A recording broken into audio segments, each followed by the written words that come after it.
Hey everybody, welcome to part 25 of our Let's Play Kingdom Hearts Final Mix on PC, full 100% playthrough.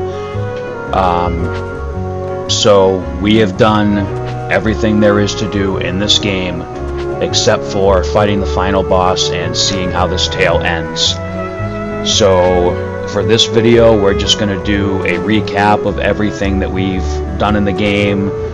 I'm going to show you, just in review, all the weapons, all the accessories, all the odds and ends we've done, and we're going to do a detailed look at Jiminy's journal. So this video is going to double as a complete Jiminy journal guide for this game. We're going to go through and just read everything off. So, on that note, as we near the end of our journey through the first Kingdom Hearts game, let us dive to the heart.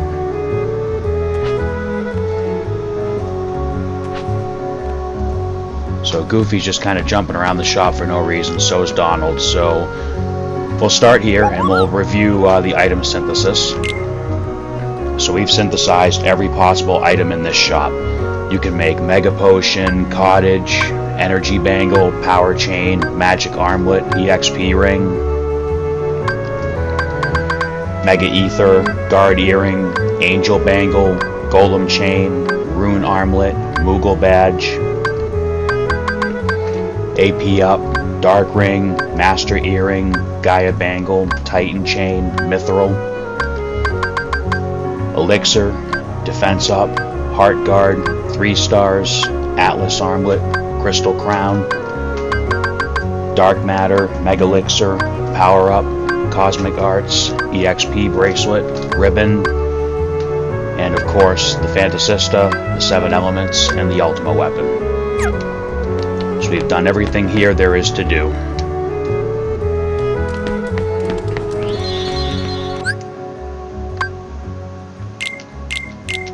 We have all of the Keyblades, the Kingdom Key that was bestowed upon us by the Worlds at the beginning of the game, the Jungle King that we got from locking Deep Jungle's keyhole, the 3 wishes that we got from locking Agrabah's keyhole, the Crab Claw we got for locking Atlantica, the Pumpkin Head we got for locking Halloween Town, the Fairy Harp we got for locking Neverland, the Wishing Star that was given to us by Geppetto for saving him from the whale,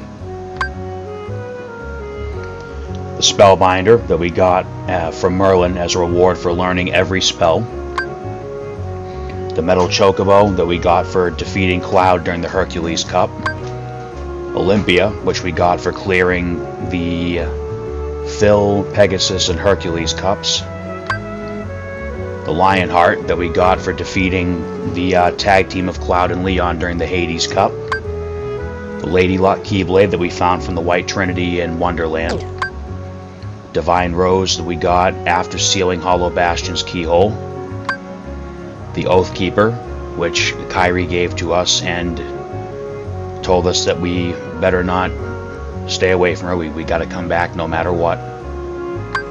Oblivion, which we picked up from a chest in Hollow Bastion's Grand Hall, the Diamond Dust, the Final Mix exclusive Keyblade that we got from Smackin' Ice Titan around, the One-Winged Angel that we got from Smackin' Sephiroth around, also a Kingdom Hearts Final Mix exclusive Keyblade, and the Ultima Weapon.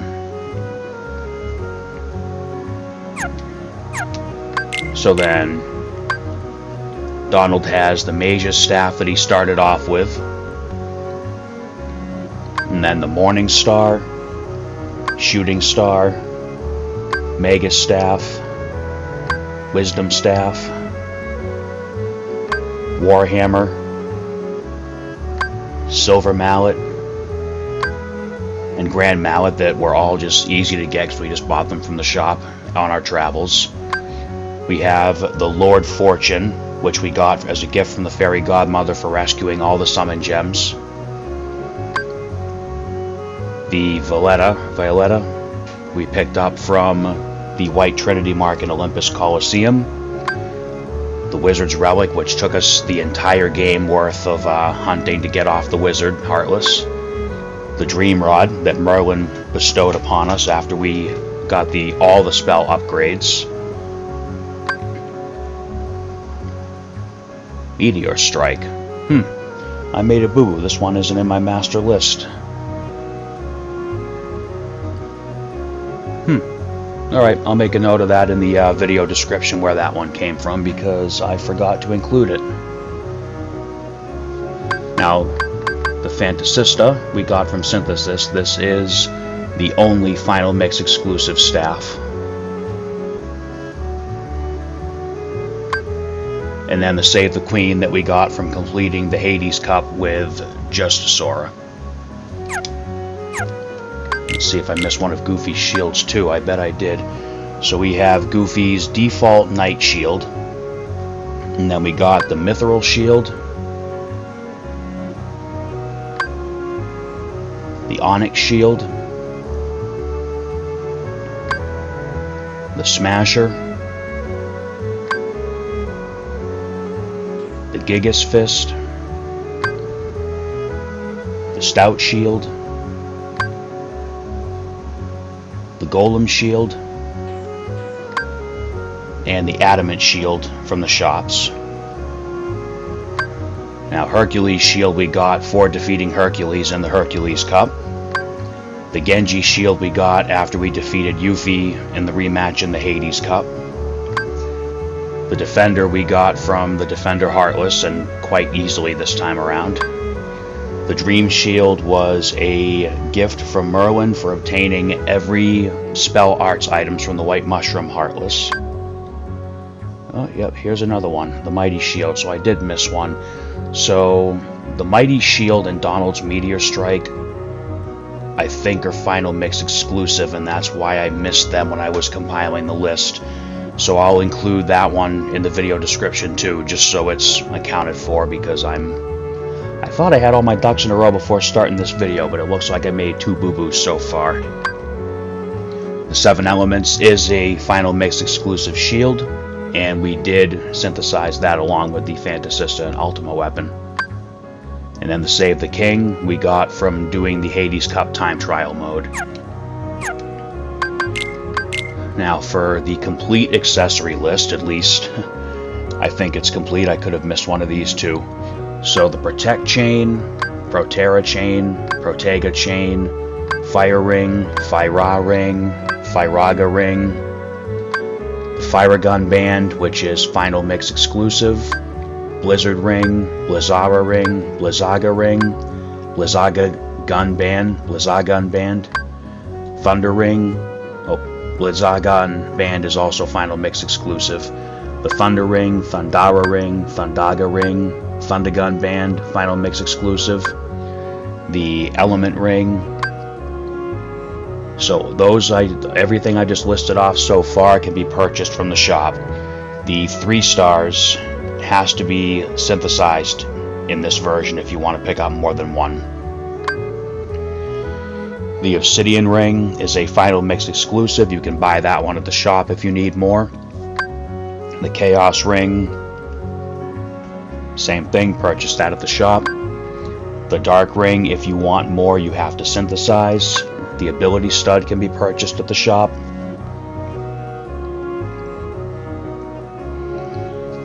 So then the Guard Earring, Master Earring, Power Chain, Golem Chain, Titan Chain, Energy Bangle, Angel Bangle, Magic Armlet, Gaia Bangle. Okay, so I have these swapped around. The Gaia Bangle, Magic Armlet, Rune Armlet, Atlas Armlet, those all need to be synthesized if you want more. The Moogle Badge and Cosmic Arts also need to be synthesized, and they are Final Mix exclusive accessories. The Heart Guard, Crystal Crown, and Ribbon need to be synthesized if you want more. You do get 1 ribbon from rescuing all the 90 of the Dalmatian pups. I think a couple of these other ones might be Final Mix exclusive too, and it just slipped through the cracks. But so the Brave Warrior we got from defeating the Guard Armor. Ifrit's Horn dropped from the Trickmaster. Inferno Band dropped from Cerberus when we fought him the first time. White Fang dropped from Sabor when we finally took him out, the final fight. The Ray of Light came from the Pot Centipede and Agrabah. The Holy Circlet came from defeating Oogie Boogie. The Raven's Claw we got from the Anti-Sora. The Omega Arts we got from the Behemoth, only the one that was in Hollow Bastion's keyhole, not the redos from the End of the World. The Royal Crown we picked up from a chest in Hollow Bastion, the one that was like hidden way up in the lift stop area. The Prime Cap we just got in the last video for finally hitting 100 hits on the Pink Agaricus Heartless. The Ifrit Belt we got from the White Trinity in Agrabah. The Shiva Belt we got from casting Blizzaga on the Olympus Coliseum torches. The Rama Belt we also got from Hollow Bastion in the lift stop. And then the EXP earring, ring, and bracelet, we synthesized all those. And then the EXP necklace we got from defeating the Unknown in the last video. So everything from the Royal Crown down to the EXP necklace is also Final Mix exclusive. So for items, if we go into the stock menu, I've made sure we have at least one of every item. Some we have plenty more than that. So the potions, high potions, and ethers, if you need more, you can buy from the shop. The elixirs you can drop from the Defender or the Wyvern, but you can also synthesize them. The Mega Potions and Mega Ethers you can only stockpile using synthesis. The Mega Elixirs will only drop from a rare truffle, otherwise synthesize them. The tent and camping sets you can get from the shop. The cottage you have to synthesize if you want more. If you want more power-ups, defense ups, and AP ups than what the game gives you, you have to synthesize them. The arts items all came from doing the charades with the white mushroom. You have to cast the same correct spell on the one that you're targeting 3 times, otherwise it will not drop it. You can't do like fire, blizzard, fire for the fire arts. It has to be fire, fire, fire. The Shiitake and Matsutake rank items dropped from the rare truffle. The Shiitake at 50 hits, the Matsutake at 100. The mystery mold was the incredibly rare drop that the black fungus dropped, so if you hit the critical finish. The hero license, we keep that so that we can participate in the tournaments. I think it's the only key item that actually stays in our inventory afterwards. The Pretty Stone, it's just a sell item. You pick them up in treasure chests, and there's only so many in the game. And then the synthesis items starting here. The Lucid Shards that we picked up off the Shadow. The Lucid Gem that we got from the Gargoyles and White Knights. The Lucid Crystal that we got from the Dark Ball. The Spirit Shard that we got from the Soldier and the Large Body. Spirit Gem from the Air Soldier. The Fury Stone, Final Mix exclusive from the Giga Shadow. The Power Shard Power Shard is not Final Mix exclusive. I'm getting all jumbled up here. The Power Shard that we picked up from the Power Wild and Bouncy Wild Heartless. The Power Gem from the Pirate, Air Pirate, and even occasionally the Airship. Now the Power Stone, that's actually the Final Mix exclusive synthesis material that we picked up off the Sniper Wilds. I hate those Sniper Wilds. I'm so glad we're done dealing with them. The Power Crystal from the Wyvern. The Energy Stone, Final Mix exclusive from the Stealth Soldier. The Blaze Shard from the Red Nocturne. The Blaze Gem from the Bandits and Fat Bandits. The Blazing Stone, Final Mix exclusive from the Chimera. The Frost Shard from the Blue Rhapsodies. The Frost Gem from the Sea Neons and their bigger brothers, the Sheltering Zones. The Frost Stone, Final Mix exclusive from the Grand Ghost. The Thunder Shards from the Yellow Operas. The Thunder Gems from the Screwdivers and Aqua Tanks.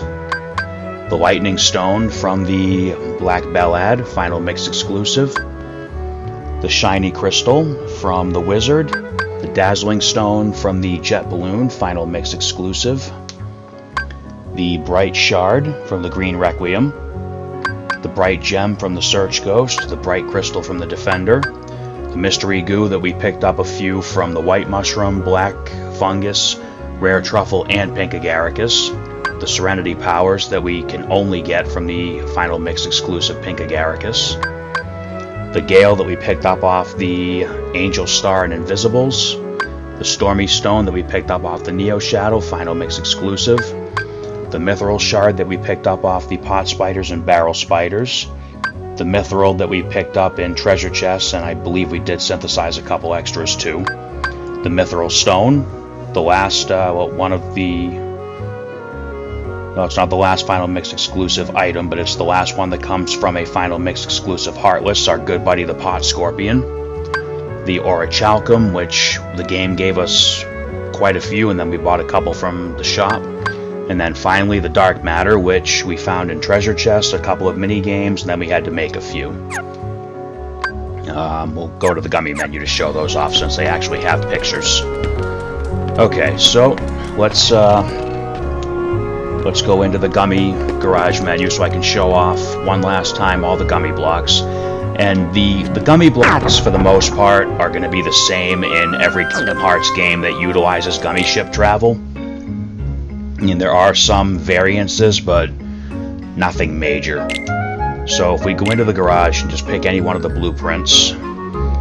So that is the Cure cockpit. So you get all the basic building gummies from various locations in the game, and then when you rescue all 99 Dalmatian pups, you get a complete full set of almost all of the gummies. So we're just going to cycle through them, and when we start getting to gummy blocks that you can't get from the Dalmatian pups, I'll start making verbal notes of where those come from. So we have, for cockpits, we have the Cure, Curaga, Life, Full Life. For the engines, we have the Fire, Fyra, Fyraga, Flare, Holy crap, that thing is huge. Then for your basic building blocks, you have the various shapes of Protect.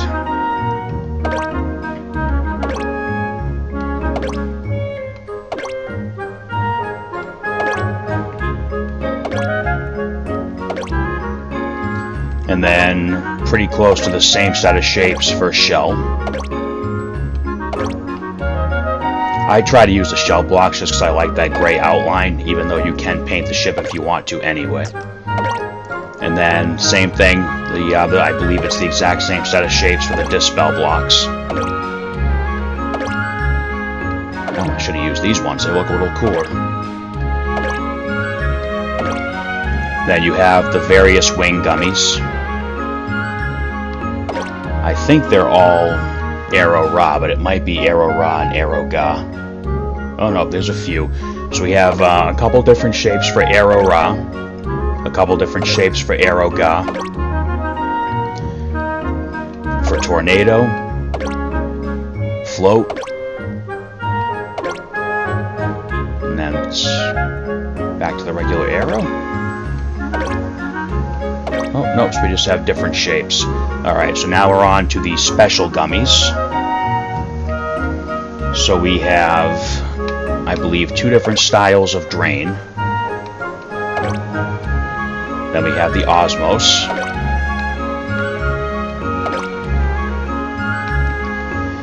And this is the one that lets us switch between different gummy ships in mid-flight, the Transform gummy. And then 2 different styles of Scan that lets us see stuff that normally wouldn't be in the course. Then our cool speed-up gummies, the Haste and Haste 2.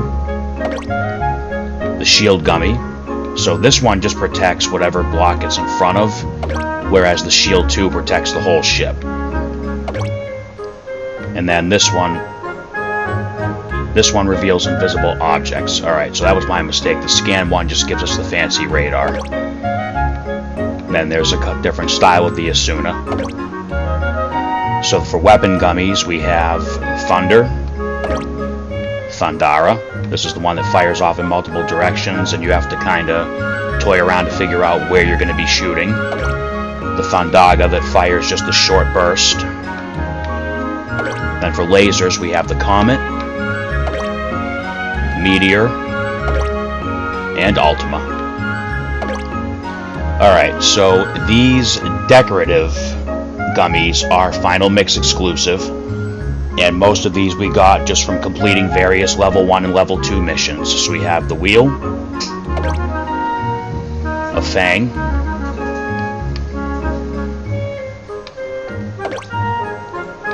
the Horn, Sephiroth's other wing,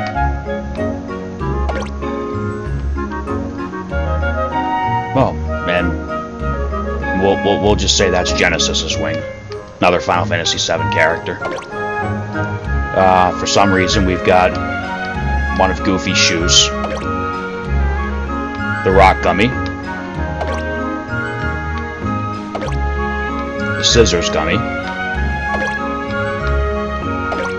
the Paper Gummy. Now the crown we got as a special reward for completing all of the gummy missions, every last one. The drill, which really came in handy for a couple of the missions. And then a decorative caterpillar, which I believe is only called the caterpillar because of the tread pattern, because it certainly doesn't look like a cute little caterpillar to me. And then another style of that.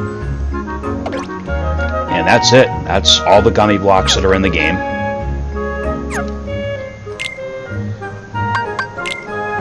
And then if we go through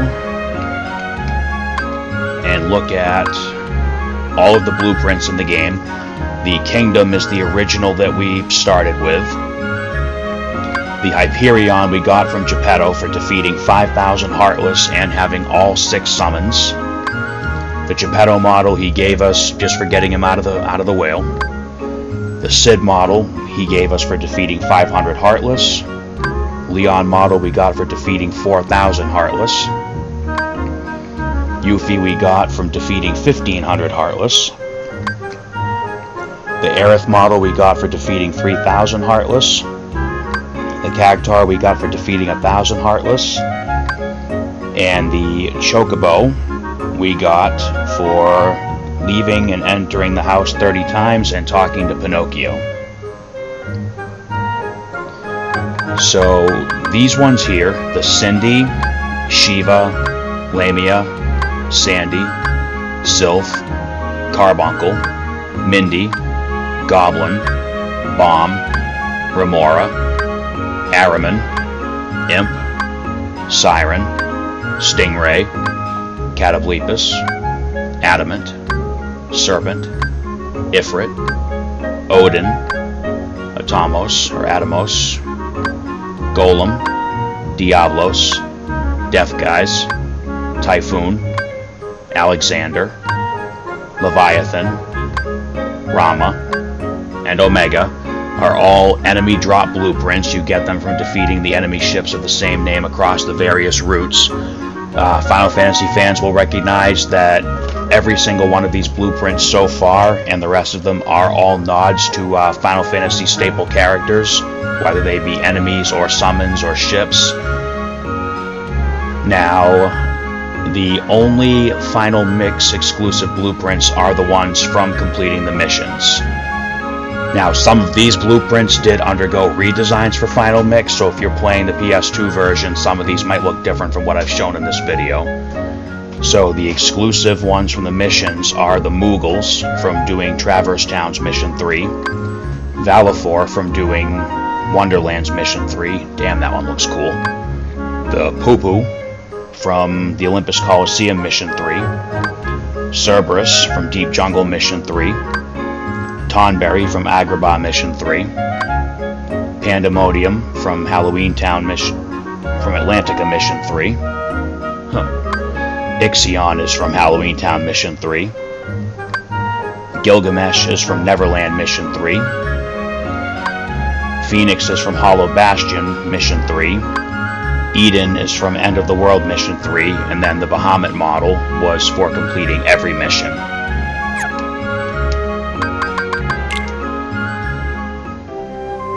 Alright, so that is everything we picked up for items and weapons, accessories, and whatnot. We're going to warp over to Hollow Bastion for now, because when we go to fight the final boss, I am going to just make one more standard gummy flight from here to the end of the world. So we'll stop in the Castle Chapel, where we just wasted the Unknown earlier. Boy, I almost spoiled that one for anybody who hasn't played these yet. Alright, so right here, we're going to go through the entire journal. Now, some of these entries, like for Sora's story, get updated as you go. But there's some character entries, I think this applies to this game, where the character entries might change for main characters after certain story events and stuff like that. So, this is what the completed journal looks like. The characters, Ansem's reports, excuse me, the chronicles, then Ansem's reports, then the characters. 101 Dalmatians, Trinity List, and minigames all have the gold Mickey icons, which means they're done. We've seen all there is to see. So for chronicles, we have Sora's story, which has been upgraded a few times. So the power of Kairi's heart was what saved Sora.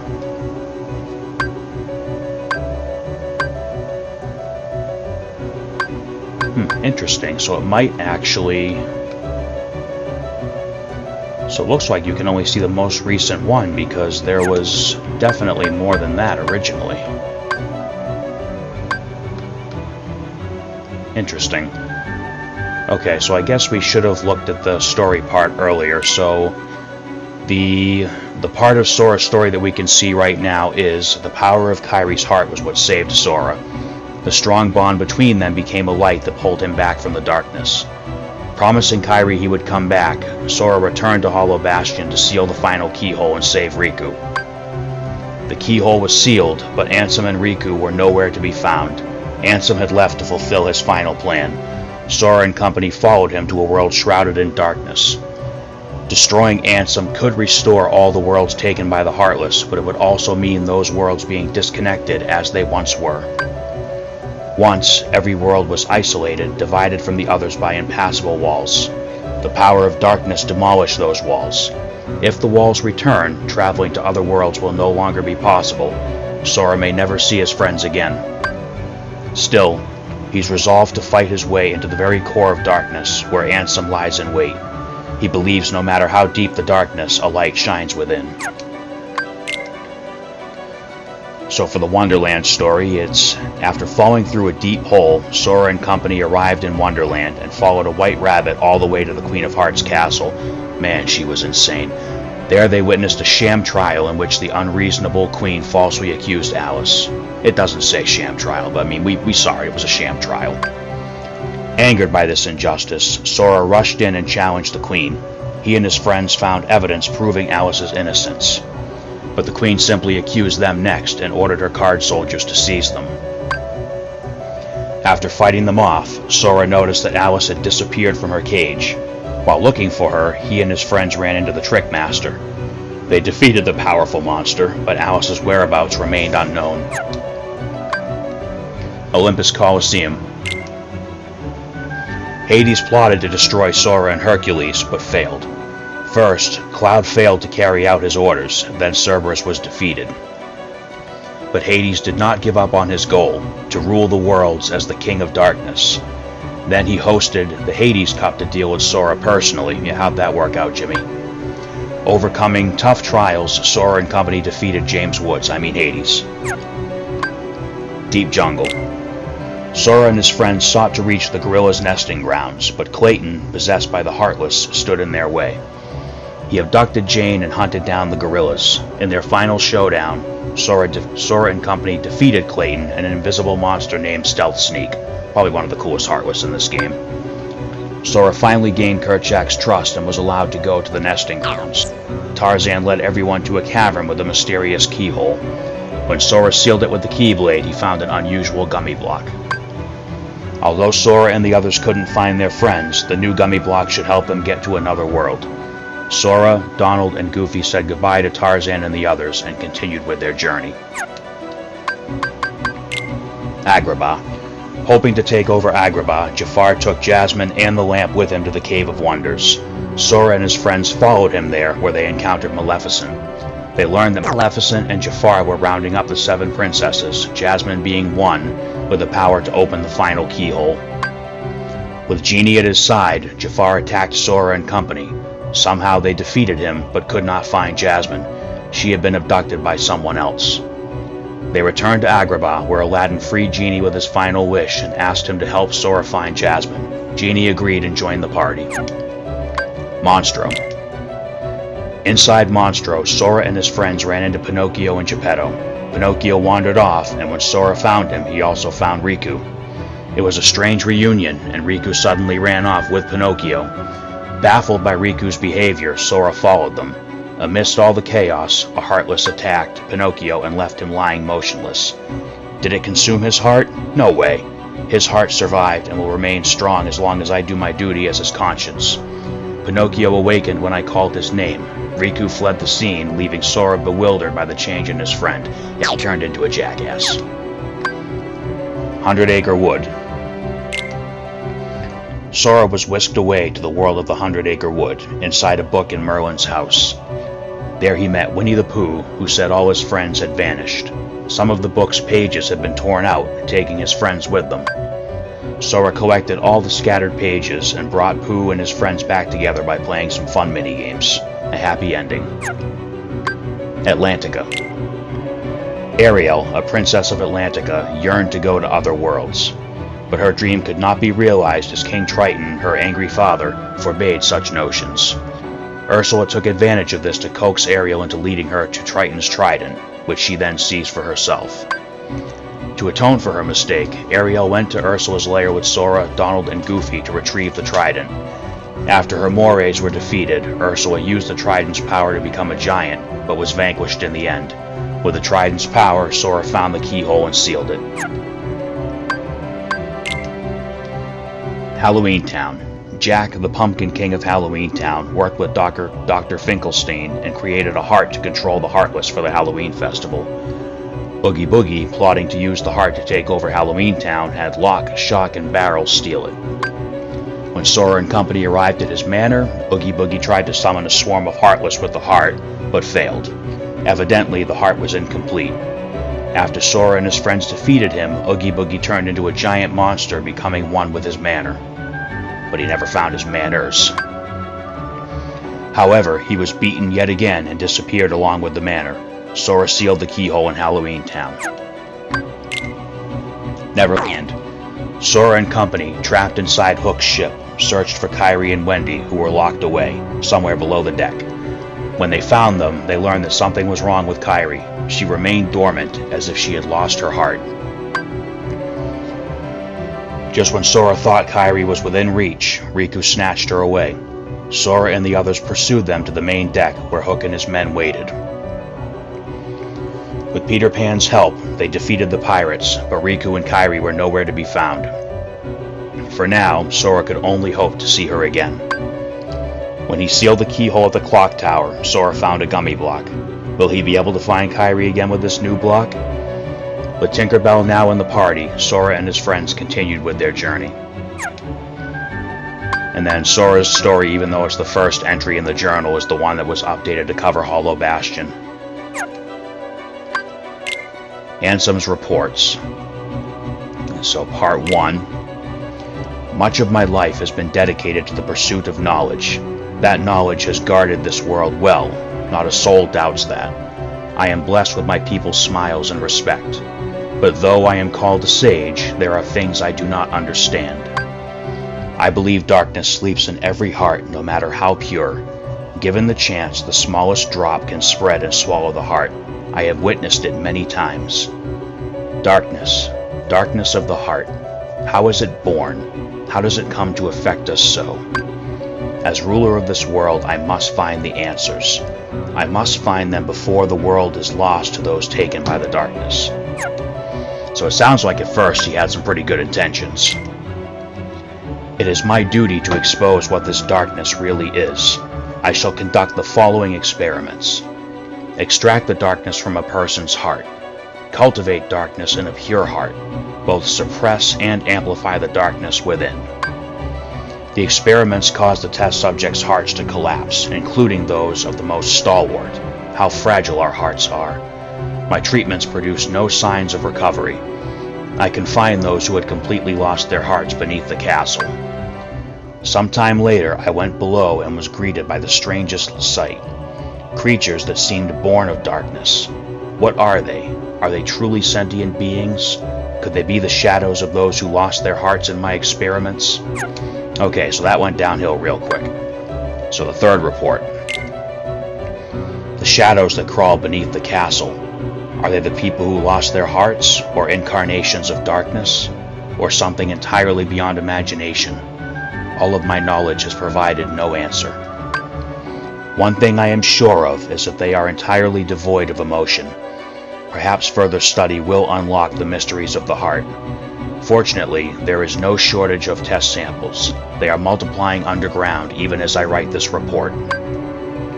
They still need a name. Those who lack hearts, I will call them the heartless.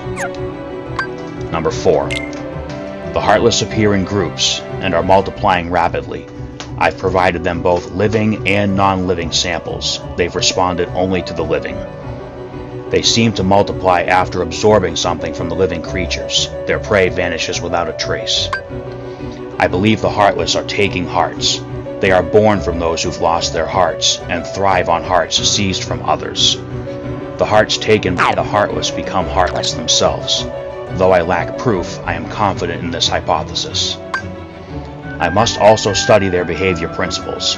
Though they lack emotions, they do seem to have some intelligence. How to communicate with them? It's just occurred to me. Could they be the darkness in people's hearts?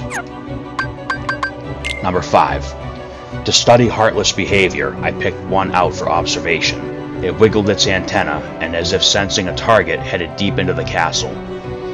In the deepest part of the castle, its antennae began vibrating as if searching for something. Suddenly, a strange door appeared. I'd never known of its existence.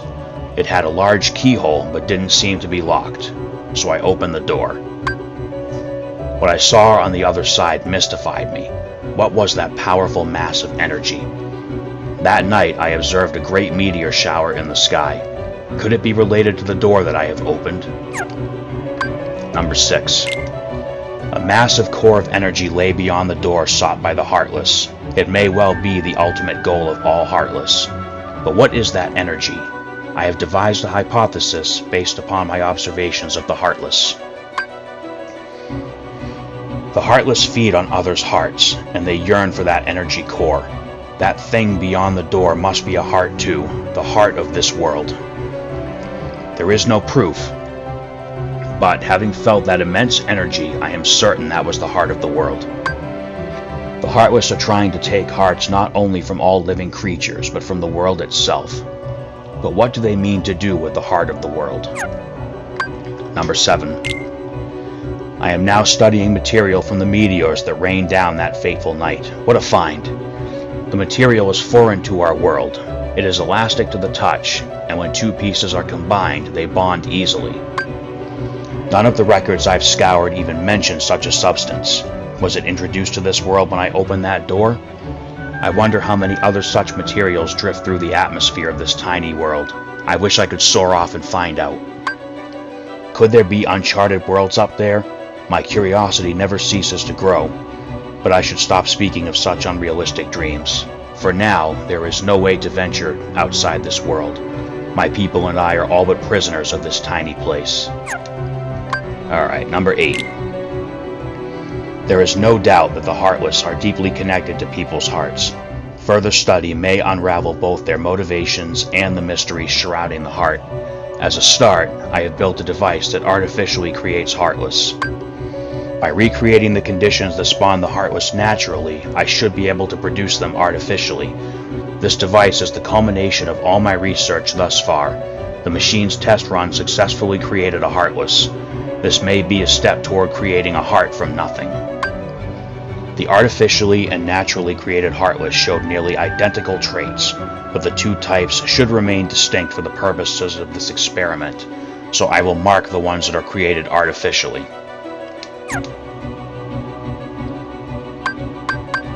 And that's where the Heartless insignia comes from. So any Heartless you fight with the insignia on it is a manufactured Heartless, whereas the Shadows, Dark Balls, Invisibles, they are pure Heartless. Number 9. Simply astonishing. Today I had a guest from another world. He is a king, and his vessel is built of the material that composed the meteors. He called the pieces gummy blocks. It seems that my opening that door has opened a path to interworld travel. We talked for countless hours, but one story in particular caught my interest, that of a key called the Keyblade. The Keyblade is said to hold phenomenal power. One legend says its wielder saved the world, while another says that he wrought chaos and ruin upon it. I must know what this Keyblade is. A key opens doors. It must be connected to the door that I have opened. Number 10. Just as people have hearts, so do worlds. The same can be said of the stars in the night sky. And deep within each world lies a door to its heart. The Heartless desire those hearts. Born out of the darkness in people's hearts, they seek to return to a greater heart. Yes, that's it. The Heartless come from people's hearts, as does the darkness. Is the core of the world's heart the world of the Heartless? I will pursue the answer there and become all-knowing. My path is set. I shall seek out the wielder of the Keyblade and the princesses. My body is too frail for such a journey, but I must do this. I will cast it off and plunge into the depths of darkness. So now, 11, 12, and 13 are Kingdom Hearts exclusive Ansem reports that were added in to further the indication of what's coming next. Opening the door to a world's heart causes its walls to crumble. These fragments are seen as shooting stars. This explains why these gummy blocks can travel freely to other worlds. I know the catalyst of this collapse, the appearance of the Heartless. However, it will take time to search out the world's doors and to retrieve each heart. Furthermore, the doors can be locked using a Keyblade, making the heart forever unattainable. I must take action before the wielder of this key appears in this world. If the princesses and the Keyblade are connected, they should resonate. I have chosen a girl. I don't know if she holds the princess's powers, but I will find out. She may lead me to the key bearer. I shall set her free and observe. Number 12. The body is gone. The heart should have returned to the Heartless, and yet nothing. This one is unlike any other. Its memories remain, and it is yet to take the form of a Heartless. A close eye must be kept on the situation. Much is still unknown. To get to the realm of darkness, one must go through the doors of Kingdom Hearts, the place where the world's hearts connect. Beyond this world is a place in which darkness reigns. Details shall be archived in a separate report. There are many worlds of existence, some of which we know nothing about. The world in which we live, the realm of darkness, the realm of light, and the world in between, wherein lies true nirvana. And then the 13th and final report.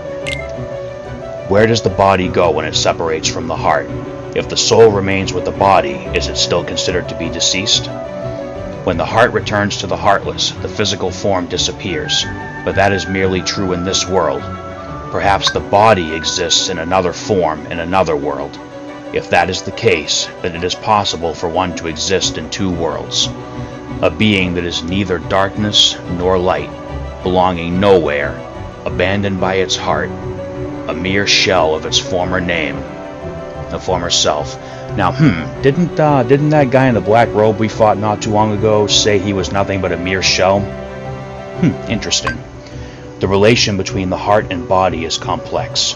However, I am certain that if your self exists here, then by definition, the other cannot truly exist. The other, the one which does not exist, shall be dubbed nobody. So then we have all the character entries. The main characters are under the Character 1 tab. So there's Sora. Sora, the one who fights the Heartless. Upon reclaiming the Keyblade from his rival Riku, Sora sacrificed his heart to free Kairi and became a Heartless. Kairi's deep feelings for Sora restored him. Now he must confront Ansem, the Seeker of Darkness.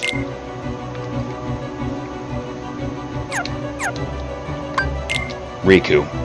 When Kairi lost her heart, Riku allied himself with Maleficent to save her. Riku was actually the rightful master of the Keyblade, but once he chose darkness over light, the weapon chose Sora instead. Ansem exploited Riku's weakness of heart and possessed him.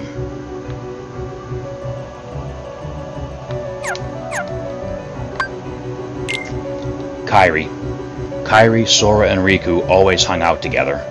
When their island vanished, Kairi lost her heart. It turned out that it was hidden within Sora's. As one of the princesses with the power to unlock the secret keyhole, Kairi restored Sora's heart when he was turned into a Heartless.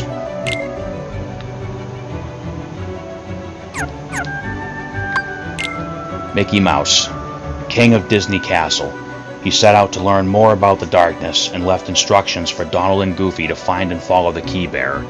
No one knows where King Mickey is now, but they are determined to find him. He made his debut in Steamboat Willie 1928, so there is no full view because we don't have a picture because we've yet to actually see him in the game. Donald Duck. Royal magician, skilled in magic, but short-tempered and stubborn.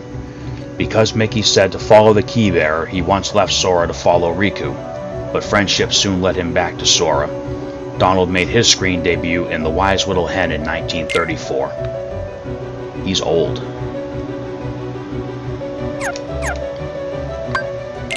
Goofy, Captain of the Royal Knights. He avoids fighting whenever possible. Mickey's most loyal subject. Because Mickey said to follow the Keybearer, he once left Sora to follow Riku, but friendship soon led him back to Sora. Goofy made his first screen appearance in Mickey's Review? Haven't seen that word before. In 1952. A yuck. Minnie Mouse, Queen of Disney Castle, ruling in Mickey's absence. I, Jiminy Cricket, am accompanying Donald and Goofy as the royal chronicler at her request. Queen Minnie is more concerned than anyone about the king's disappearance. Minnie made her screen debut in Steamboat Willie in 1928 alongside Mickey. Apparently her model can't be rotated. Okay. Daisy Duck, Donald's sweetheart. She's helping Minnie while the others look for King Mickey. She has Donald under her thumb and does a good job of keeping him in line. She originally appeared as Daisy in Mr. Duck Steps Out in 1940.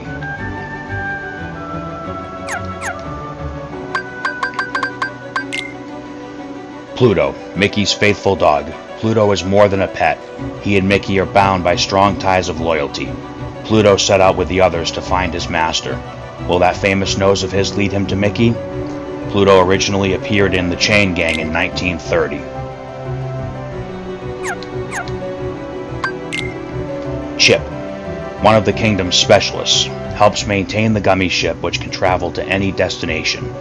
Chip is more serious and diligent than his easygoing, playful partner, Dale. Chip and Dale's first appearance was in Private Pluto in 1943. Dale, one of the kingdom's specialists, helps maintain the gummy ship which can travel to any destination. Compared to the more serious Chip, he takes a happy-go-lucky approach to life, and he also appeared first in Private Pluto in 1943. Huey, one of Donald's 3 nephews. Huey is the leader, and he keeps playful Dewey and laid-back Louie in line. You can spot Huey by his trademark red cap. Huey began tormenting his Uncle Donald and Donald's nephews in 1938. Dewey, one of Donald's 3 nephews, always wears a blue cap, cheerful and easygoing. He works with his brothers in a shop in Traverse Town, and with his brothers he also began tormenting Uncle Donald and Donald's nephews. We're seeing a lot more of these guys in the rest of the games. Louie, one of Donald's 3 nephews, works with his brothers in a shop in Traverse Town. Gentle and carefree, but notices a lot of things others miss. To find him, look for a green cap. and once again he began tormenting his Uncle Donald and Donald's nephews.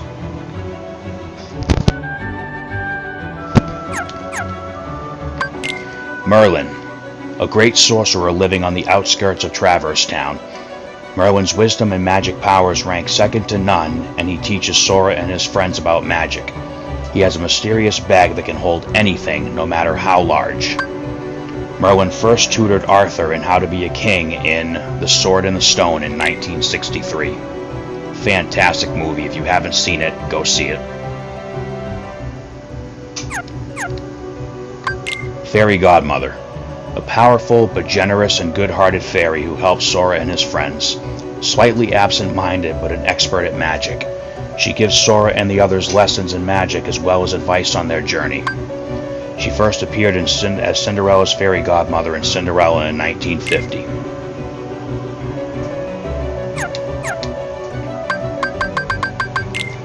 Pongo, a brave and intelligent Dalmatian. With his mate Perdita, he looks after 99 Dalmatian puppies. Quick-witted Pongo is an expert at escaping from tight spots. Pongo was first spotted on screen in 101 Dalmatians in 1961. Perdita, a beautiful Dalmatian. With her partner Pongo, she takes care of 99 Dalmatian puppies. Perdita will brave any danger to protect her spotted charges, and she was also first on screen in 101 Dalmatians. It's a shame they haven't put Corella in these games yet. The pups. Pongo and Perdita's puppies. When they work together, they can be tough to beat. Ever since their world was destroyed by the darkness, they've been trying to get back together again. They were also first spotted in 101 Dalmatians. The Brooms. Enchanted brooms with a life of their own. They tidy up, maintain the gummy ship, do house repairs, wait on others, just about anything useful. They swept onto the screen in Fantasia in 1940. Leon, also known as Squall in Final Fantasy VIII, a swordsman who wields the gunblade. His real name, Squall Leonhardt. He escaped to Traverse Town when the Heartless raided his home world. To part with his old self, a man who had been helpless to stop them, he changed his name. Since meeting the king, who has been so vigilant against the Heartless, Leon has sought the truth behind the key, and as I said, he's from Final Fantasy VIII, with a much different look than this.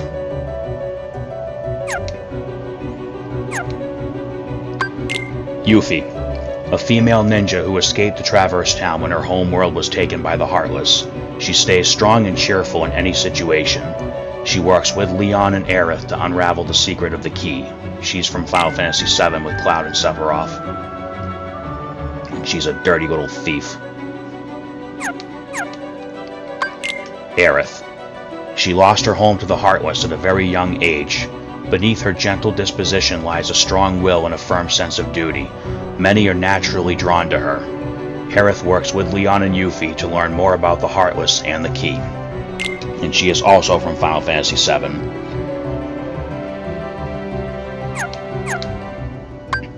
Cloud, a fighter hired by Hades to compete in the Colosseum. Despite his association with Hades, his heart remains untouched by the Heartless. Cloud keeps very much to himself, which makes him something of an enigma. What is he seeking? I'm pretty sure he was seeking Sephiroth. Speak of the devil.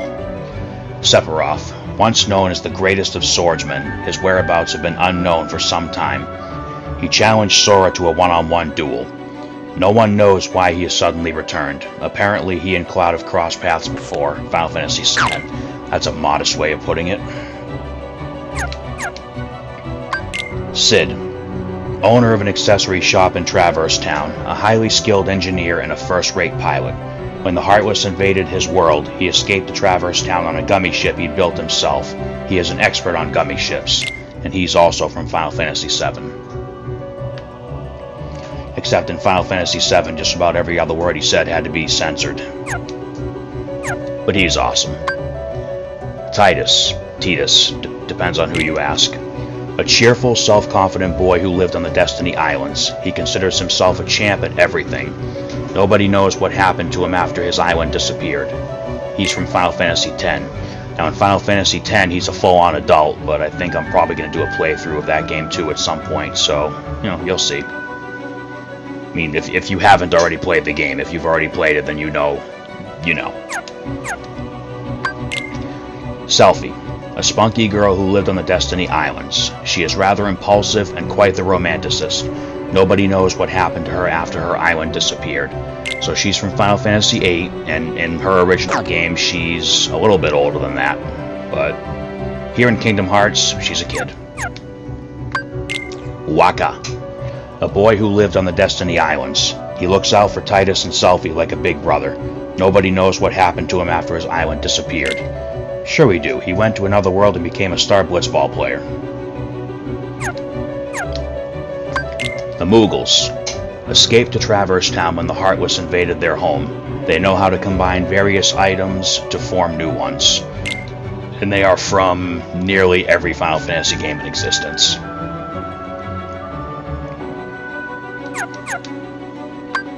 Snow White. A beautiful princess, gentle and pure as snow. She is one of the princesses needed to open the final keyhole and was captured by the Heartless. Her world has already been swallowed by the darkness. The fair-skinned princess first appeared in Snow White and the Seven Dwarfs in 1937. Cinderella. A hard-working young girl who's often bullied by her stepmother and stepsisters. Yeah, they were a bunch of bitches. She is one of the princesses needed to open the final keyhole and was captured by the Heartless. Her world has already been destroyed. Prince Charming first swept her away in Cinderella in 1950.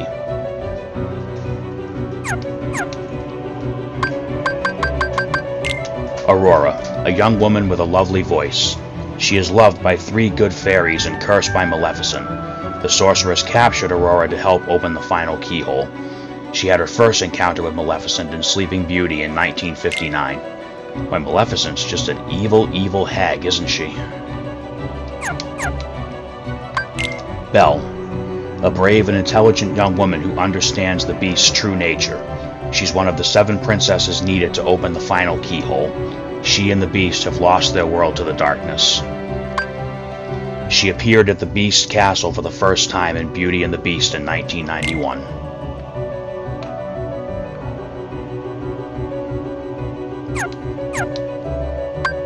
Beast. A prince who has changed into a hideous beast because of his selfish heart. Belle has helped heal the loneliness he's suffered due to his ugliness. To save Belle, he made his way to Hollow Bastion alone. He was first encountered by Belle in Beauty and the Beast in 1991, where no one sang like Gaston. And it is very disappointing that, spoiler, we never get to see Gaston in the game, because that would have been pretty cool. Maleficent. A sorceress of awesome power. She tried to use the Heartless for her own evil ends, but the Heartless were actually using her. She turned into a huge dragon when cornered by Sora and his friends. She first appeared to curse Aurora in Sleeping Beauty in 1959. But hey, we beat her. I mean, she's gone. We're never going to see her again. Heh. The dragon. Maleficent became a huge dragon when the Keyblade released the darkness in her heart. The dragon wielded both Maleficent's power and the terrible forces of darkness. Maleficent's powerful alter ego first appeared in Sleeping Beauty in 1959. It's a cool-looking dragon. Ansem. As a researcher and ruler of his world, he studied the Heartless and delved into the many secrets of the worlds. While studying the heart and the darkness within it, he was possessed by darkness and ultimately destroyed his own world. He sacrificed his body to attain great power and later possessed Riku's to regain a physical presence. Failure to stop him means the end of all worlds. But hey, no pressure.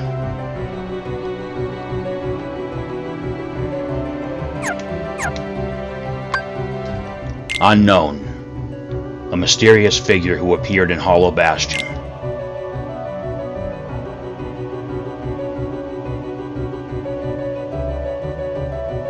We'll be seeing a lot more of that black coat in future games.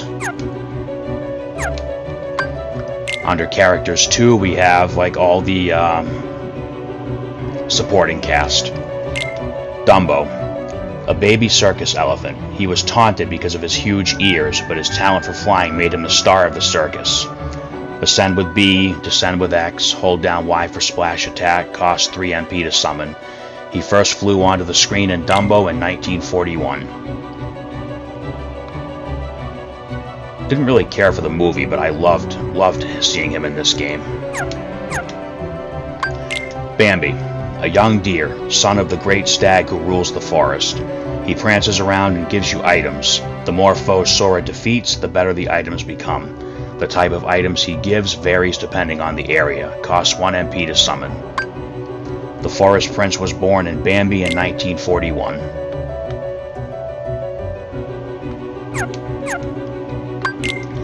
Mushu, one of the guardian spirits of an ancient clan. He was banished by the other guardians because of his foolish ways, and because they just found him obnoxious. Though small, he has the power of a great dragon. Press Y for Fire Breath. Attack costs 3 MP. This ancient dragon heated things up in Mulan in 1998.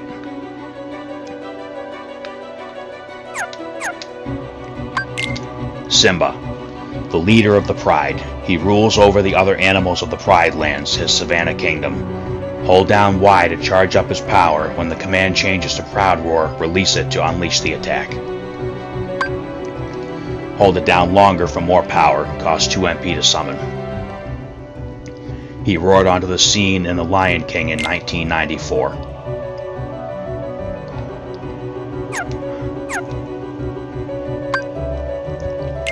Alice fell down a rabbit hole into Wonderland, arrested on suspicion of trying to steal the Queen's heart. Sora and his friends proved her innocence, but the Heartless captured her as part of their plan to open the final keyhole. She fell down the rabbit hole in Alice in Wonderland in 1951. She took some really good drugs.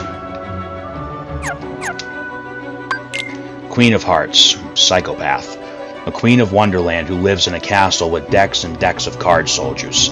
Selfish and short-tempered, she beheads anyone who crosses her. She thinks Alice tried to steal her heart. She struck terror in our hearts in Alice in Wonderland in 1951.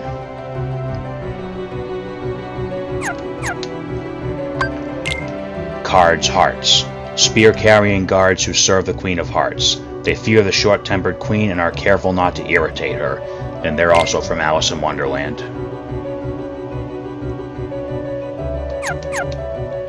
Cards Spades. Troops with heavy axes who serve the Queen of Hearts. They fear their short-tempered queen and are careful not to irritate her. Also from Alice in Wonderland. The White Rabbit. Loyal servant to the Queen of Hearts. He led Sora and his friends to the Queen of Hearts castle. He wasn't late for his appearance in Alice in Wonderland. Huh. Look at that. Blazing Bunny. Cheshire Cat. A mysterious, grinning cat who talks in riddles and can appear and disappear at will. He loves to mislead and confuse. He entered with a big smile in Alice in Wonderland. So he's Schrodinger's cat. He could be there, but he can also not be there. The Doorknob. A talking doorknob in the door to Wonderland. To enter, you must turn him, and one good turn deserves another, as he would say. Doorknob was the only character in Alice in Wonderland 1951 who didn't first appear in the original story. Now you hear that? Doorknob likes being turned on. Hercules. A legendary hero with godlike strength. He's the son of the gods Zeus and Hera, but not a god himself. The people regard Hercules as a true hero. He went from 0 to hero in Hercules in 1997. Phil. Phil the Satyr is a veteran trainer of heroes and Herc's mentor.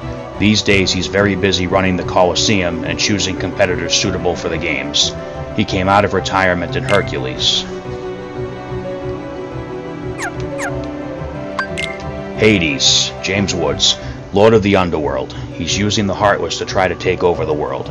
Hades wants Herc and Sora out of the way, but all of his schemes against Sora and the others seem to end in failure. He heated things up in Hercules. when Zeus told him not to work himself to death, which is hilarious because he was the god of the dead. Cerberus, guardian of the entrance to the underworld and Hades' loyal servant. Herc defeated him once, but Hades has brought him back to fight Sora and his friends. He first stood watch for Hades and Hercules. Look at the pretty puppy. Look at the pretty puppy with the evil red eyes and the razor-sharp teeth. Titan, immortal giant in the form of a stone crag. He has 2 heads, but can only think with one at a time. Defeated once by Hercules, he's now on the loose again, courtesy of Hades. He shook the scene in Hercules. And we haven't seen the last of him either. Ice Titan. Defeated once by Hercules, he received new powers from Hades and resurfaced. His body is made of large blocks of seemingly impregnable ice. But the ice shaping his face is quite fragile. Naturally, he is weak against fire. He shook the scene in Hercules. And we'll be seeing him again, too. Meet Tarzan, a young man raised from infancy by gorillas. His gorilla mother is Kala. Tarzan spoke only the language of the apes until he met Jane.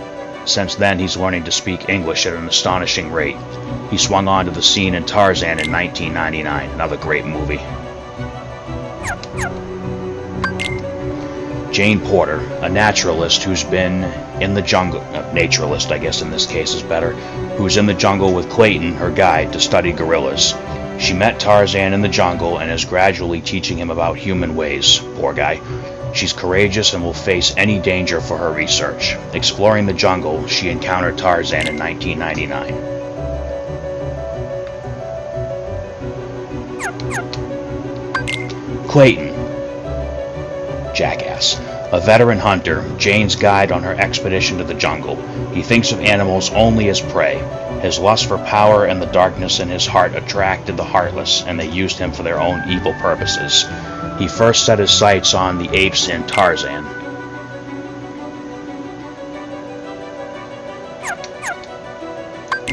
Turk, a young female gorilla and Tarzan's close friend.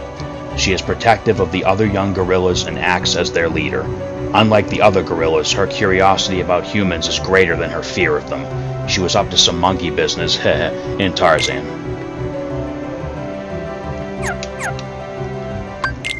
Kerchak, boss of the gorilla pack.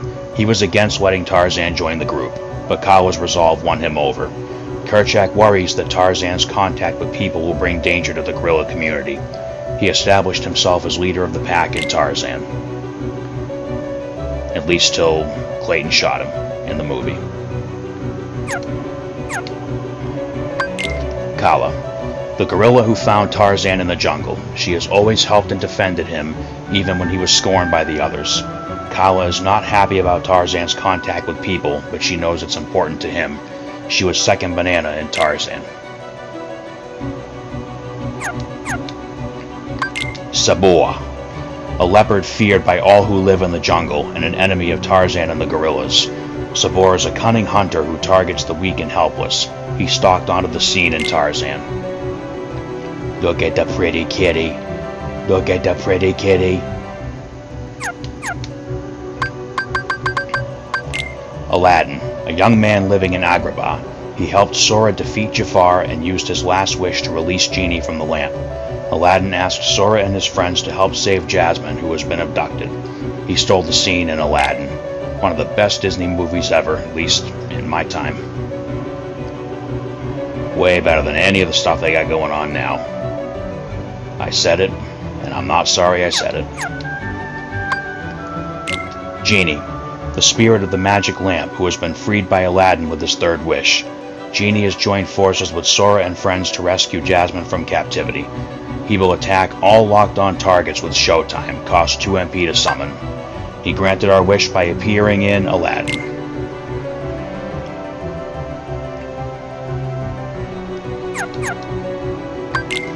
Jasmine, spirited princess of Agrabah. Longing for a life of freedom, she slipped away from the palace and encountered Aladdin, who she quickly grew fond of. As one of the princesses with the power to open the keyhole, she was abducted by Jafar and the Heartless, and she appeared in Aladdin. Jafar, the Vizier of Agrabah. He joined forces with Maleficent and tried to control the Heartless. He gained control of the lamp and became a powerful genie, but was defeated by Sora and friends. He played the villain in Aladdin. He didn't play the villain, he was the villain. Jafar, Genie. With his last wish, he became an all-powerful genie himself. But he forgot that all genies share the same fate, to serve whoever controls their lamp. In the end, his lamp became his prison. He played the villain in Aladdin.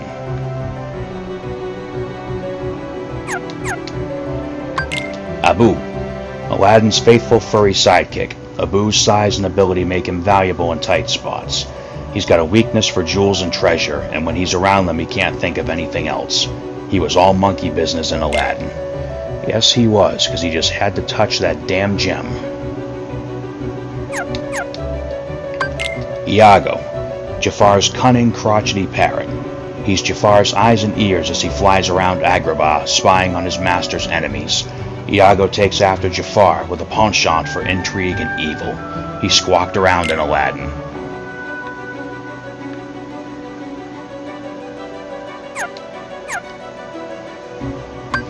Carpet, a magical flying carpet loyal to Aladdin. Carpet can carry passengers over the vastness of the desert at great speeds. The Heartless had Carpet pinned to the floor under a chest. He enchanted us in Aladdin.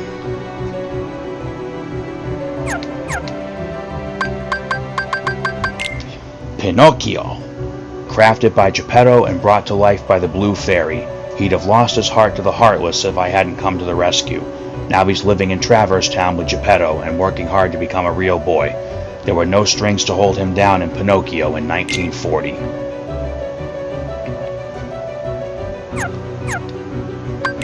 Geppetto, the kind, gentle clockmaker. Sora and friends helped him escape from Monstro's belly. These days he's living in Traverse Town and looking forward to the day Pinocchio becomes a real boy. He provided shelter in Pinocchio.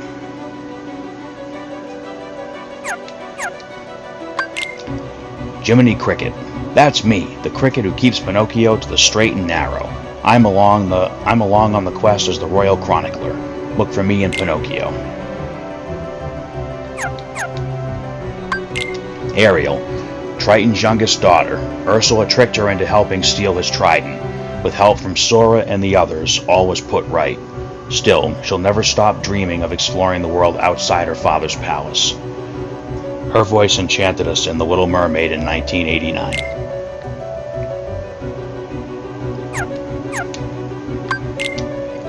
King Triton, King of Atlantica, who is backed by the power of his trident. He has forbidden Ariel to have any contact with outsiders, which only led her to yearn to grow even stronger. He ruled the seas in The Little Mermaid. Always, always, always angry, but like I said back in the Atlantica part, if I had 7 teenage daughters, I'd be in a straitjacket in a padded room, so good for him. Ursula. She deceived Ariel and stole the trident to take over Atlantica. Using its power, she became an enormous monster and battled Sora, Goofy, and Donald, and then we made her ink herself. She appeared in The Little Mermaid.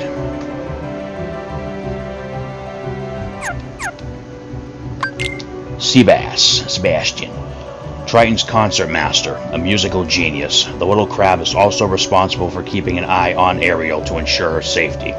Whenever she leaves the palace, he's on pins and needles. He conducted himself in The Little Mermaid.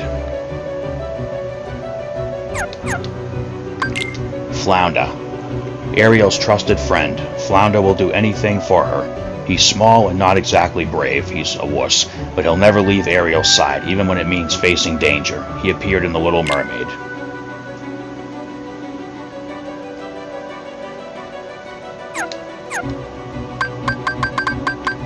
Jetsam, Ursula's lackey, along with Flotsam. An evil moray eel, Jetsam is a smooth talker who loves to deceive. His specialty is using empty promises to lure unsuspecting mermen and mermaids into Ursula's clutches. He ran interference for Ursula in The Little Mermaid.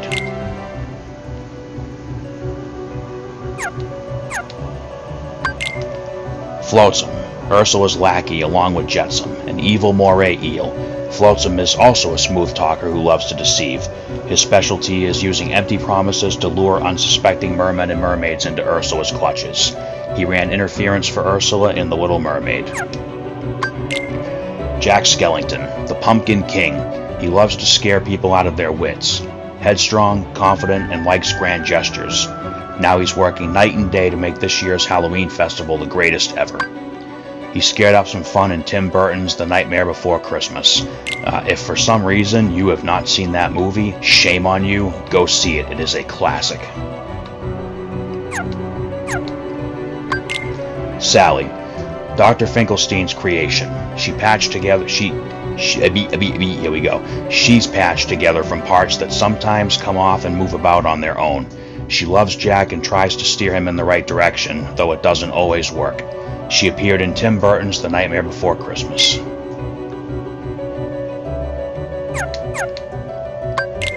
Oogie Boogie, the villain who tried to take over Halloween Town. The heart he stole from Dr. Finkelstein attracted the heartless, and the result was his doom. He came apart at the seams in Tim Burton's The Nightmare Before Christmas.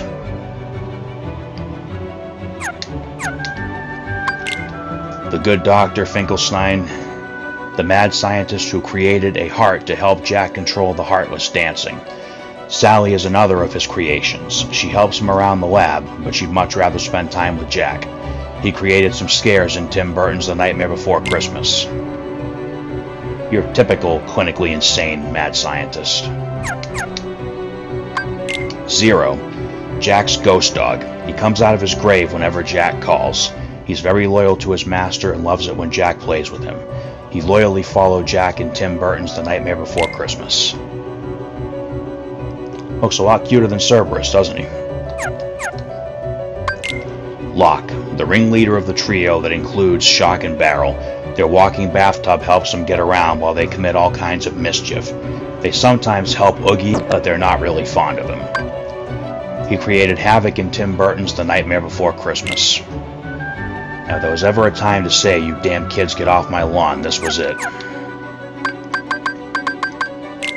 Shock. Along with Locke and Barrel, she's part of Oogie's plot to take over Halloween Town. Shock is the most cunning member of the trio. She keeps her cool when the two are losing it. She created havoc in Tim Burton's The Nightmare Before Christmas. Barrel. A member of the trio that includes Locke and Shock.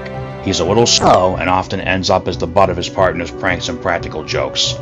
He created havoc in Tim Burton's The Nightmare Before Christmas.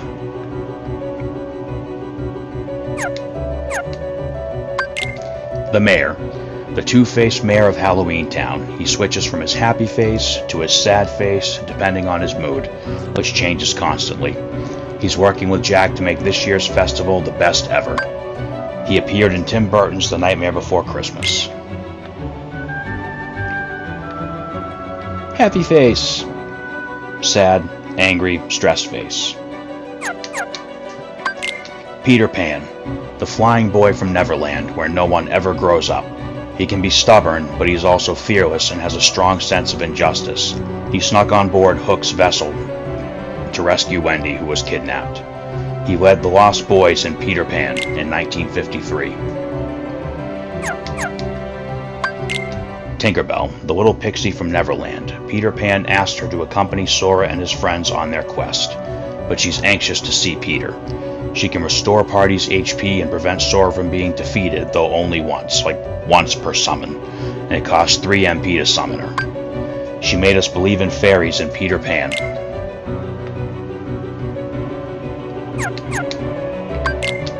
Wendy, a dreamy girl whose wish to visit Neverland came true. Peter Pan showed her the way, but she got caught up in Hook's vendetta against Peter and was kidnapped by Hook. She watched over the Lost Boys in Peter Pan.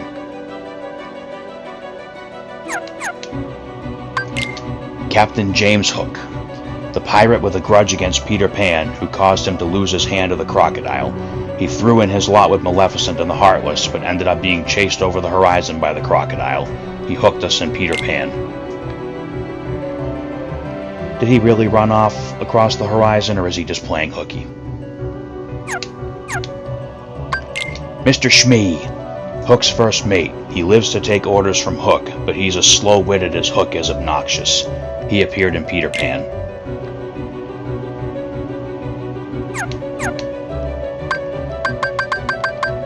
The crocodile. A seagoing reptile big enough to swallow a man whole, and he's always hungry. He got a taste of Hook once and never forgot it. Hook can tell when he's near by the sound of the clock ticking away in his stomach. He had a taste for Captain Hook in Peter Pan. And he almost got a taste of us too, but thankfully Sora learned to fly. Winnie the Pooh. A little bear living in the 100-acre wood. His favorite food is honey.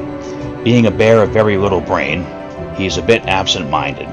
Sometimes he even forgets what it was he was trying to remember. He warmed up the screen in Winnie the Pooh and the Honey Tree in 1966. Piglet. Pooh's best friend in the 100-acre wood. Tiny, timid, Piglet is startled by just about anything. When that happens, he covers his eyes with his floppy ears. And he appeared on Wednesday in Winnie the Pooh and the Blustery Day.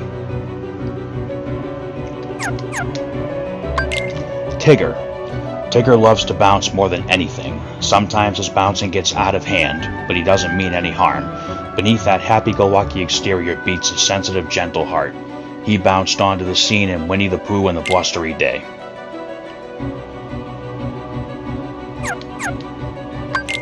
Owl. The wisest resident of the 100-acre wood. Whenever anyone has a question that he can't answer, he asks Owl, though Owl isn't always right. Owl likes to talk, but sometimes he puts his listeners to sleep. He showed us the wisdom of his ways in Winnie the Pooh and the Honey Tree. Rabbit. Rabbit is an earnest, hard-working member of the 100-acre wood community. He keeps to himself, but lends a hand when others need him. He's not always comfortable around the exuberant Tigger, mostly because Tigger likes having fun and Rabbit's just a sourpuss. He appeared in Winnie the Pooh and the Honey Tree. Eeyore. Timid, retiring Eeyore lives in a little house in the roots of a tree. His tail is held on by a tack, but it keeps falling off and getting lost. Now he's wandering the woods looking for a new home. He reluctantly appeared in Winnie the Pooh and the Honey Tree.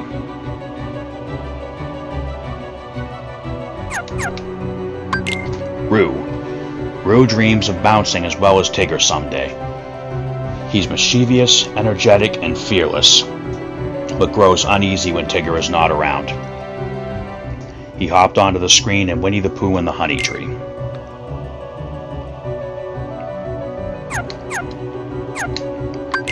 The Heartless. In the shadow, heartless that emerge from various places, they sneak up to their enemies and strike them with sharp claws. They are extremely tenacious, often chasing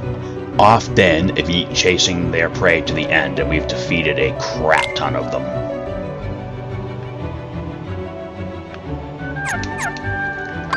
The Gigas Shadow, a large heartless similar to a shadow.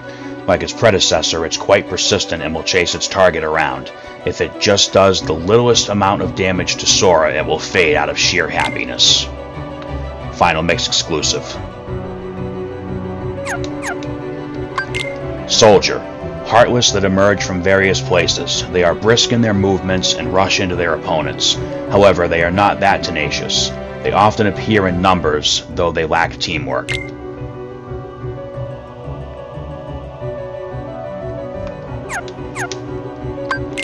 Stealth Soldier.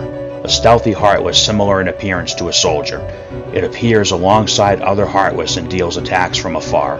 Although a troublesome enemy, it shows itself once its weakness is uncovered. Final Mix exclusive.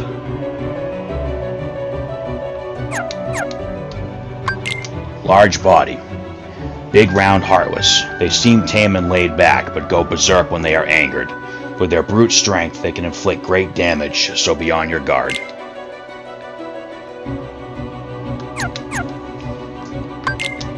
Red Nocturne. Spell-casting Heartless. While hovering about, they attack by casting fire. Having low HP, they keep their distance from their opponents, making them difficult to attack. They absorb fire attacks. Now, as far as evil Heartless go, they are cute little buggers, though. All the musical-themed ones are. Blue Rhapsody, spellcasting Heartless. They approach their enemies by bouncing about and attack with Blizzard and absorb Blizzard attacks. Yellow Opera, spellcasting Heartless.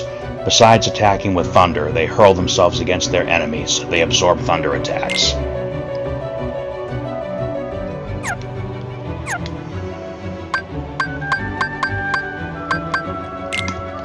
Green Requiem, spellcasting Heartless. They heal themselves and other Heartless with Cure. They are slow moving but hover high in the air and absorb most magic attacks.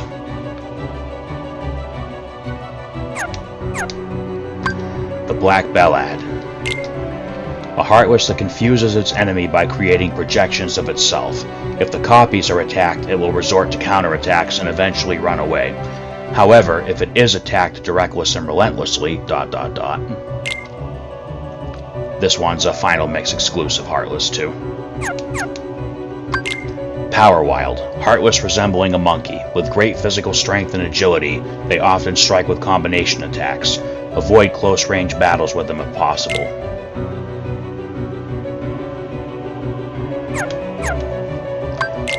Bouncy Wild, Heartless resembling a monkey.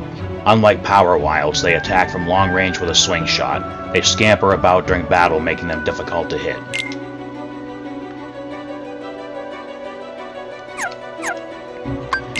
Sniper Wild, a Heartless resembling a monkey. It roams as it pleases, rarely paying attention to its surroundings. If Sora is spotted, it will call forth numerous allies, all armed with slingshots. Final Mix exclusive. And a little a-hole.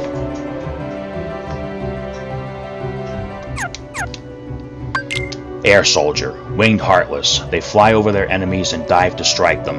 Their high endurance and quickness makes them tough to beat.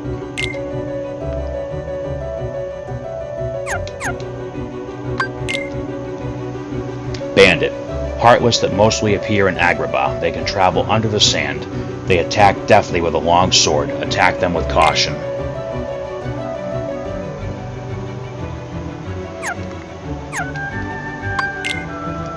Fat Bandit, Heartless that mostly appear in Agrabah. They are well balanced offensively and defensively. Besides strong physical attack, they use fire and they block attacks against them. Their movement is their weakness.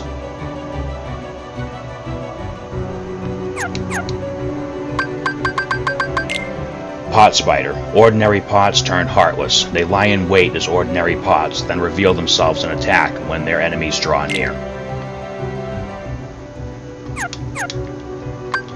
Barrel Spider, gunpowder barrel turned Heartless. They charge into their enemies and explode. Any physical impact or fire will set them off. Pot Scorpion, an ordinary pot turned Heartless by the power of darkness. Unlike the Pot Spider, its pot is tough as nails. A simple attack won't be enough to make it cry for mercy. It emanates poisonous fumes as it attacks its prey. Final Mix exclusive. Search Ghost, Heartless that mostly appear in Atlantica. They roam in dark areas and emit light from their eyes to target their enemies. They can warp from one place to another.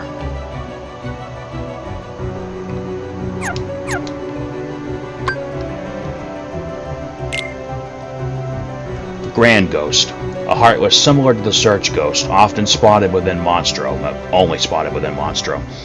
Weapon attacks do no damage, only causing it to drop items. Approach the Phantom and use said items for a startling discovery. And this one is a Final Mix exclusive. Sea Neon, Heartless resembling a jellyfish. They swim fast and attack in numbers. Overall, they are not tough opponents. They're not. They're cannon fodder. Sheltering Zone, Heartless resembling a bigger jellyfish. You receive damage just from colliding with it. They move slow, but break up into many sea neons if struck. They fling their tentacles away to keep their enemies away.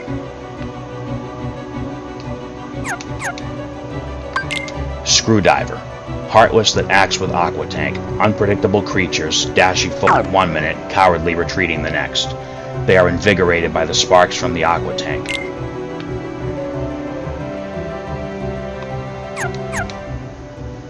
And speaking of the Aqua Tank, Heartless resembling a fish that calmly swim the seas.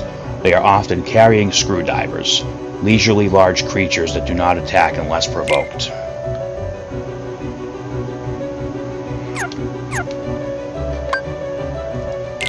White Knight. Heartless that mostly appear in Halloween Town. Their jerky, dance-like attack moves are fairly easy to dodge, but cause large damage.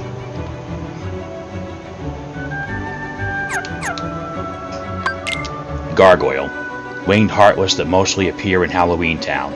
They can move from one place to another almost without notice. Since they are prone to sneak attack, they often get caught off guard by counterattacks. No relation to Goliath and his clan.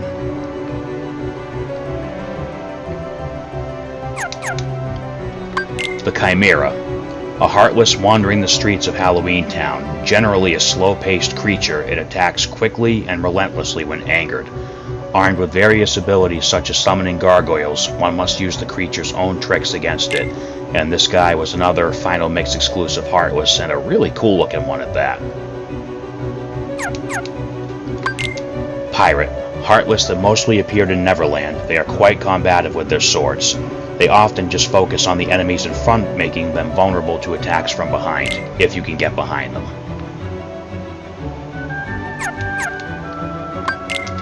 Air Pirate. Winged Heartless that mostly appear in Neverland. They are extremely combative and are hardly ever caught off guard. They attack with martial arts-like techniques. Battleship. Oop, I forgot to do the view on that one. My bad. Battleship. Heartless that fuse together with a pirate ship. They attack with homing and magic projectiles. Attack them at close range.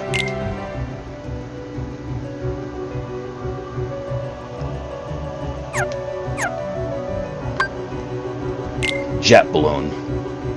A Heartless similar to the Aqua Tank. It flies through the air with tremendous speed. Chasing it will lead to a perilous aerial battle as it unloads its missile driver attack, an attack similar to the screwdriver. Its heinous nature attracts them to prey who carry lots of money. And then every time it touches you, it makes you lose money, because it's a thief and a jackass. Final Mix exclusive. Dark Ball. Heartless born purely out of darkness. Their movements are unpredictable as they often make sudden moves and attacks.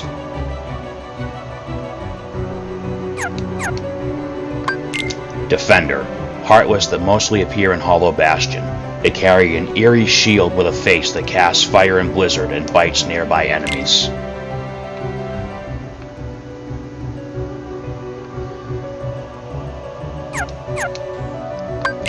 Wyvern. Giant Heartless that attacks from the air. They are quite swift for their size and are hard to attack, especially while they are high in the air. Counterattacking when they come down will be most effective.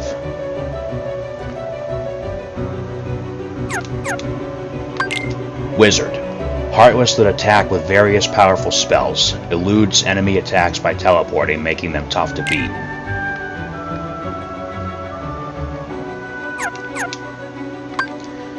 The Behemoth. Immensely powerful Heartless. With their large frame, they trample enemies and repel most attacks.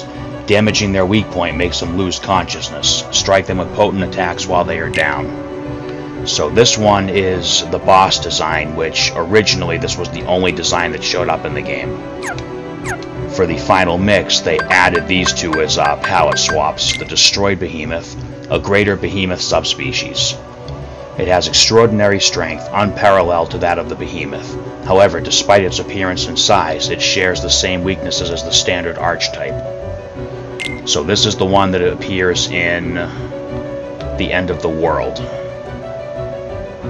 Or is it? Archbehemoth, a behemoth subspecies. Although similar in appearance to the Behemoth, it lacks their aptitude. However, it shares their strength and weaknesses.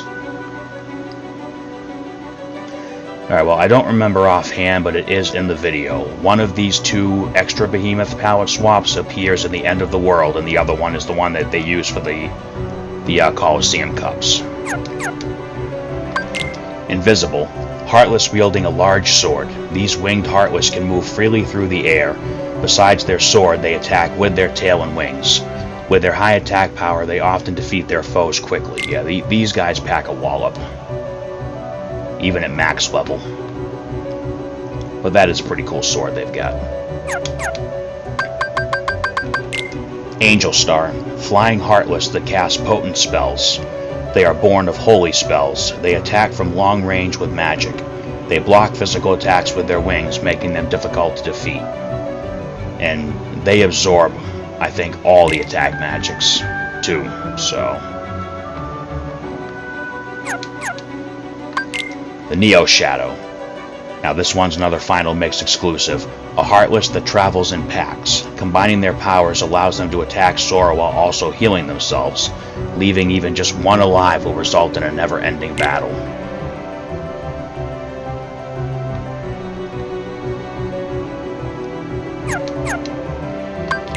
White Mushroom. Non-attacking, friendly Heartless. They might give you an item if you help them.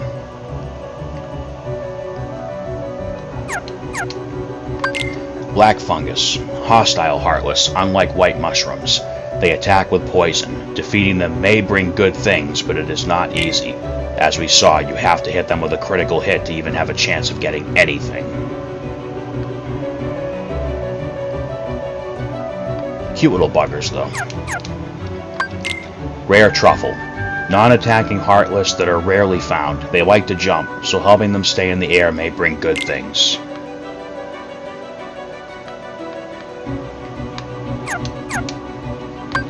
Pink Agaricus, another Final Mix exclusive Heartless. A colossal Heartless called forth by euphoric white mushrooms. A dancer by nature, once it starts dancing, it can't stop. You know, until you cast stop on it.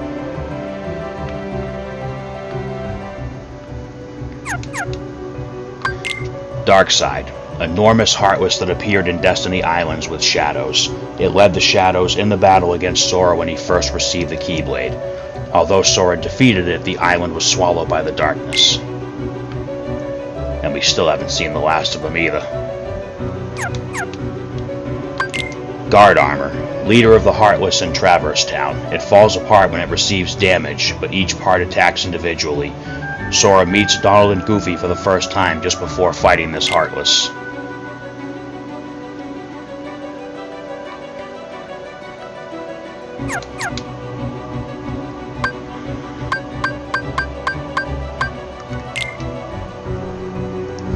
Red Armor, a giant Heartless similar to the Guard Armor. It splits into the Armored Torso, Gauntlets, and Hammer Legs, each with the ability of individual movement. Each body part can be found heading a team in the Olympus Coliseum tournament. Yep, so this is a palette swap only used for Olympus Coliseum. Opposite Armor. Heartless that guards the keyhole in Traverse Town. It is a modified form of Guard Armor, but is more powerful.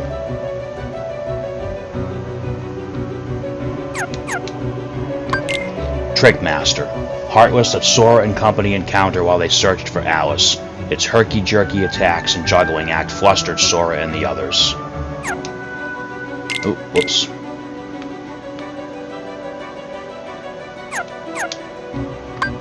Stealth Sneak. Heartless that attuned to the darkness in Clayton's heart. It somehow manipulated the light to turn invisible and fought alongside Clayton.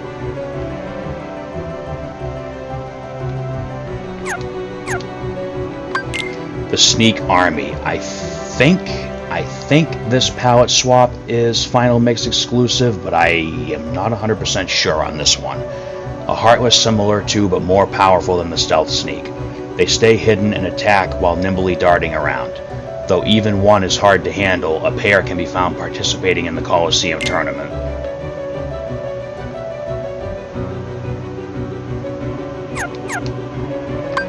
Pot Centipede. Heartless called by Jafar to stop Aladdin. Its long body is composed of a number of pot spiders linked together. Even if its body comes apart, it can regenerate itself by gathering other pots.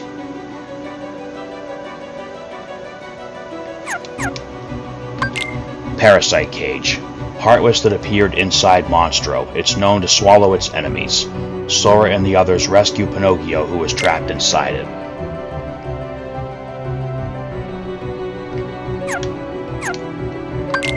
Kurtziza.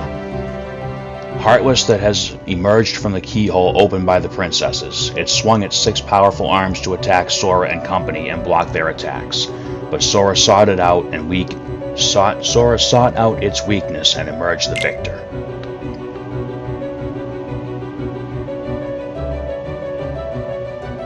Pretty damn cool looking Heartless. Phantom. Ghost-like Heartless that haunted the clock tower standing far away from Neverland. Fluttering its eerie cloak, it cast a spell to take Sora's heart. Having no physical body, regular attacks were useless, but in the end, Sora and company discovered its weakness and prevailed. Ironically, one of its weaknesses was physical attacks, and Jiminy got it wrong on that one.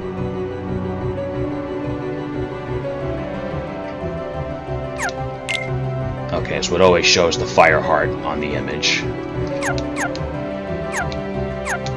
Alright, so what's not in the report is the big winged thing that we fought in the End of the World. His name is Chernabog, and he was also from the Fantasia movie with the broomsticks, in a separate part of it. So we've got all the Dalmatians.